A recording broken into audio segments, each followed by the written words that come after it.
آج ہم ایک ایسی جنگ کے بارے میں بات کرنے جا رہے ہیں جو میدانوں میں نہیں بلکہ کمپیوٹر اسکرینوں اور الگورتھم کے درمیان لڑی جا رہی ہے۔ ایک ایسی جنگ جہاں انسان کا فیصلہ نہیں بلکہ ایک مشین کا کوڈ موت اور زندگی کا فیصلہ کرتا ہے۔ 27 نومبر 2020 تہران کے قریب ایک ویران سڑک ایک نسان پک اپ ٹرک کھڑا ہوتا ہے اور اس میں کوئی ڈرائیور نہیں، کوئی شوٹر موجود نہیں، لیکن جیسے ہی ایران کے ٹاپ نیوکلیئر سائنٹسٹ محسن فخری زادہ کی گاڑی اس سے قریب گزرتی ہے تو اس ٹرک میں لگی ایک مشین گن خودکار طریقے سے فائرنگ کر دیتی ہے اور ہدف کو ختم کر دیتی ہے۔ نہ کوئی حملہ آور پکڑا گیا، نہ ہی کوئی فرار ہوا۔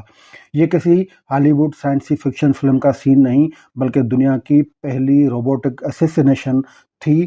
آج ہم شواہد، سائنس اور ٹھوس مثالوں کی بنیاد پہ ایک غیر مرئی جنگ سے پردہ اٹھائیں گے جہاں اب بندوق کا ٹریگر انسان نہیں بلکہ ایک کمپیوٹر الگورتھم دبا رہا ہے، اور ہم جانیں گے کہ مستقبل کی جنگیں کیسی ہوں گی اور اس میں انسانیت کا کردار باقی کیا رہ جائے گا۔ کیا مشین انسانوں سے زیادہ درستگی وار کر سکتی ہے؟ سائنسی لحاظ سے اس کا جواب بالکل درست ہے، یعنی بالکل کر سکتی ہے۔ محسن فخری زادہ کا قتل جو ٹیکنالوجی استعمال ہوئی وہ سیٹلائٹ ایج کمپیوٹنگ اور کمپیوٹر ویژن کا انتہائی جدید امتزاج تھا۔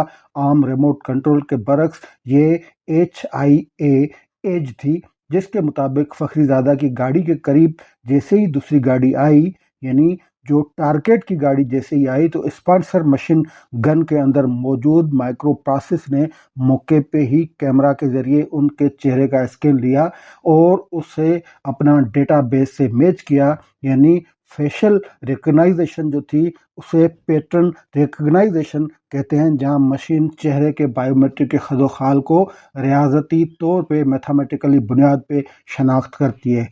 اس الگورتھم نے ملی سیکنڈز میں گاڑی کی رفتار، ہوا کا دباؤ اور گولی چلنے سے پیدا ہونے والے جھٹکے کو کیلکولیٹ کیا اور بغیر انسانی مداخلت کے عین نشانے پہ فائر کر دیا۔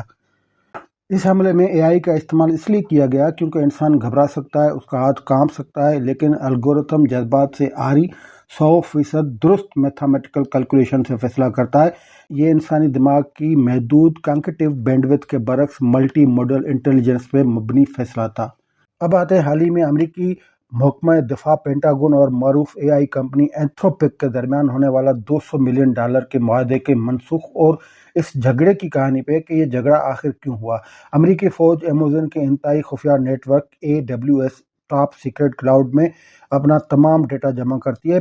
پینٹاگون چاہتا ہے کہ اینتھروپک کے جدید AI ماڈل کلاڈ اس ڈیٹا کو پڑھے اور جنگی فیصلے کرنے میں مدد دے۔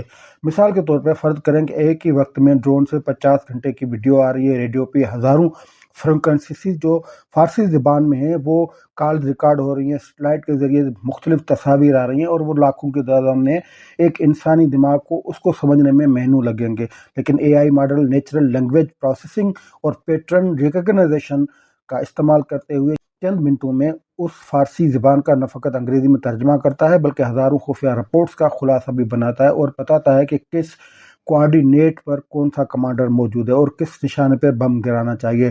اسے عسکری ماہرین ڈیسیشن کمپریشن یعنی فیصلہ سازی کے وقت کو سکیڑنا کہتے ہیں، لیکن اینتھروپک نے اس سے انکار کر دیا۔ سائنسی طور پہ AI ماڈلز کبھی کبھی ہیلوسینیٹ کرتے ہیں اور یہ جھوٹی معلومات کو سچ بنا کر پیش کرتے ہیں۔ اینتھروپک کا موقف تھا کہ اگر مشین نے کوئی غلط نظم لکھ دی تو کوئی بات نہیں، لیکن اگر مشین ہیلوسینیشن کی وجہ سے کسی بھی بے گناہ کو دہشت گرد سمجھ کے ڈرون حملہ کر دیا تو ایک جنگی جرم ہوگا۔ ان کا اخلاقی اصول یہ تھا کہ کسی انسان کی جان لینے کا فیصلہ صرف اور صرف انسان کا ہونا چاہیے۔ اس انکار پر امریکی حکومت نے انہیں سپلائی چین رسک قرار دے دیا اور جو معاہدہ تھا، کانٹریکٹ تھا، اسے بھی ختم کر دیا۔ فوراً ہی اس کی حریف کمپنی اوپن AI نے امریکہ کے ساتھ معاہدہ کر لیا۔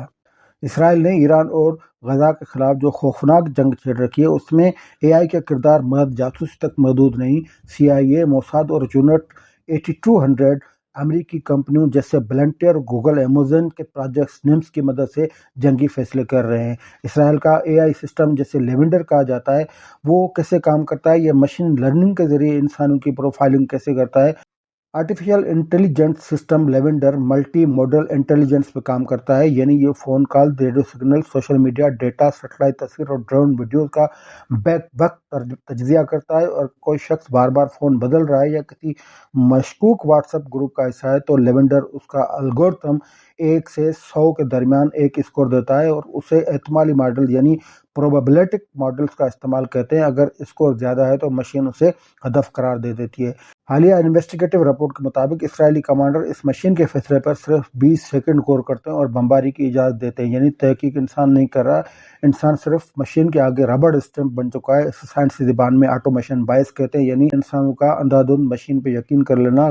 غزہ میں لیونڈر جیسے اے آئی سسٹم نے محض چند ہفتوں میں 37,000 افراد کو خودکار طریقے سے ہدف قرار دے دیا۔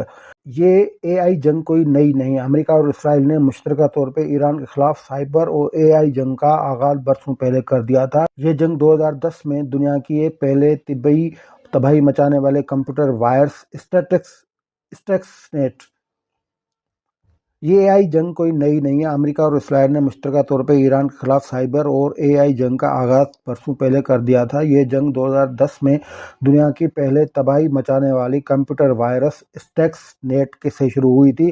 یہ محض ایک وائرس نہیں تھا بلکہ دنیا کا پہلا خود مختار ڈیجیٹل ہتھیار تھا۔ سائنسی طور پہ اس نے ایران کے ناطنز ایٹمی پلانٹ میں جا کر سینیٹری فیوجز کی فریکوینسی کو کم کر دیا تھا، جس سے اندرونی طور پہ وہ تباہ ہو گئے۔ سب سے خطرناک سائنسی چال یہ تھی کہ اس اے آئی لاجک نے کنٹرول روم کے مانیٹرز کو فیک ٹیلیمیٹری بھیجی، جس سے مشینوں کو تباہ کرتے وقت اسکینرز نے سب کچھ نارمل دکھایا۔ ایرانی سائنسدانوں کو علم نہیں ہوا کہ ان کا جوہری پروگرام تباہ ہو رہا ہے۔ یہ ایک ایسی ٹیکنالوجی تھی جس نے سائبر اسپیس سے نکل کر حقیقی دنیا میں تباہی مچائی۔ یہ ثابت کرتا ہے کہ اے آئی اور سائبر وارفیئر اب صرف کمپیوٹر اسکرین تک محدود نہیں۔ ایران بھی اس خطرے سے پوری طرح آگاہ ہے۔ اسٹکس نیٹ کے حملے کے بعد ایران نے اپنے سائبر وارفیئر اور الیکٹرانک جنگی صلاحیتوں میں بے پناہ اضافہ کیا ہے۔ ایران خود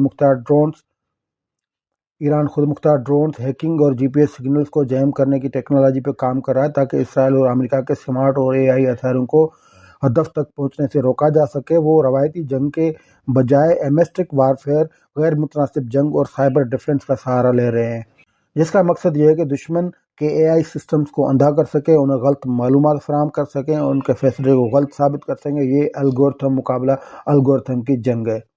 یہ حقائق ہمیں بتاتے ہیں کہ مستقبل کی جنگیں سرحدوں پہ فوج نہیں لڑیں گی بلکہ سرورز روم میں بیٹھ کر الگورتھم لڑیں گے۔ اس طرح فائنانشل مارکیٹس میں ہائی فریکوینسی ٹریڈنگ الگورتھم کی وجہ سے سیکنڈوں میں مارکیٹ کریش ہو جاتی ہے۔ اسی طرح اگر ایک طرف امریکہ کا خود مختار اے آئی ڈیفنس سسٹم ہو، دوسری طرف ایران یا چین کا خود مختار ڈرونز یا میزائل سسٹم ہو، تو ایک چھوٹی سے سگنل کی غلطی پر دونوں مشینیں ایک دوسرے پر حملہ کر سکتی ہیں۔ یہ فلیش وار اتنی تیزی سے شروع ہوگی کہ انسانوں کو اسے روکنے کا وقت بھی نہیں ملے گا۔ اور اس سے بھی زیادہ بڑھ کر ایک سائنسی مسئلہ ہے جسے بلیک باکس پرابلم کہتے ہیں۔ جدید اے آئی ماڈلز جسے کسی ہدف کو چنتے ہیں تو خود ان کو بنانے والے سائنسدان بھی یہ حتمی طور پہ نہیں بتا سکتے کہ مشین نے لاکھوں پیرامیٹرز میں سے کس پیرامیٹرز کے بنیاد پہ گولی چلائی ہے۔ اگر مشین کسی سیولینز کو مار دے تو یہ ثابت کرنا ٹیکنیکل طور پہ ناممکن ہوگا کہ الگورتھم نے کس لائن نے یہ فیصلہ کیا ہے۔ مشین میں اخلاقیات نہیں ہوتی، صرف پکسلز اور ریاضیاتی پیٹرن دیکھی جاتی ہے۔ جب یہ مشینیں فیصلہ کرنے لگیں گی کہ کسے جینا اور کسے مرنا ہے تو جنگ میں انسانی ہمدردی، اخلاقیات اور بین الاقوامی قوانین کی کوئی جگہ نہیں رہے گی۔ ہم ایک ایسے دور میں داخل ہو رہے ہیں جہاں ایک کلک اور ایک کوڈ پوری قوم کی تقدیر کا فیصلہ کر دے گا۔ ایک ہائپر وار ہوگی جہاں ڈیٹا کی رفتار اور الگورتھم کی کارکردگی فتح یا شکست کا تعین کرے گی۔ یہ ہے وہ مستقبل جس کے دہلیز پہ ہم کھڑے ہیں۔ جنگیں اب جرنیلوں کے خیموں سے نکل کر ٹیکنالوجی کی کمپنیوں کے سربرز روم میں لڑی جا رہی ہیں، جہاں اخلاقیات کا کوئی کوڈ آف کنڈکٹ موجود نہیں۔ آپ کے خیال میں کیا کسی مشین کو انسان کی جان لینے کا اختیار دیا جا سکتا ہے؟ اپنا سائنسی اور منطقی جواب کمنٹس میں ضرور دیں۔ شکریہ۔